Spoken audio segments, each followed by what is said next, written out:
Next, అవిశ్వాస తీర్మానానికి ఎంతమంది సభ్యుల మద్దతు కావాలి?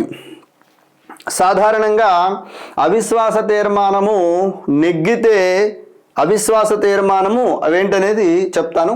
అవిశ్వాస తీర్మానం నెగ్గితే ప్రభుత్వం లేదా ప్రధానమంత్రి మంత్రిమండలి రాజీనామా చేయాలి అన్నాం. ఈ అవిశ్వాస తీర్మానం అనేటటువంటిది ప్రధానంగా ప్రతిపక్షాల వారు ప్రవేశపెట్టడం జరుగుతుంది. అవిశ్వాస తీర్మానం అనేది ప్రధానంగా ప్రతిపక్షాల వారు ప్రవేశపెట్టడం జరుగుతుంది. అవిశ్వాస తీర్మానం యొక్క ప్రధాన ఉద్దేశం ఏమిటి అంటే ప్రభుత్వాన్ని పడగొట్టడం.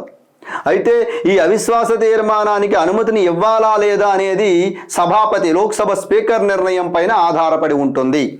చాలాసార్లు అడిగాడు, వెరీ వెరీ ఇంపార్టెంట్ అండి. అవిశ్వాస తీర్మానానికి 50 మంది సభ్యుల మద్దతు అవసరం.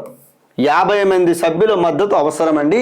ఈ 50 మంది ఈ అవిశ్వాస తీర్మానానికి సంబంధించి సభలో ఎంతమంది సభ్యులు మద్దతు ఇచ్చారనేటటువంటి దానిపైన ఇక్కడ నిర్ణయం తీసుకున్న తర్వాత ఒకవేళ 50 మంది సభ్యులు మద్దతు ఉన్నట్లయితే స్పీకర్ నిర్ణయం మేరకు ఏదో ఒక రోజు దానిపైన చర్చ పెట్టే అవకాశం ఉంటుంది.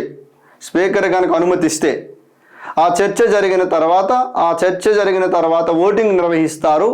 ఓటింగ్లో వచ్చినటువంటి ఓట్లను ఆధారంగా అనుకూలంగా ఉంటుందా వ్యతిరేకంగా ఉంటుందా అనేటువంటి ఓటింగ్ జరిగిన తర్వాత జరుగుతుంది.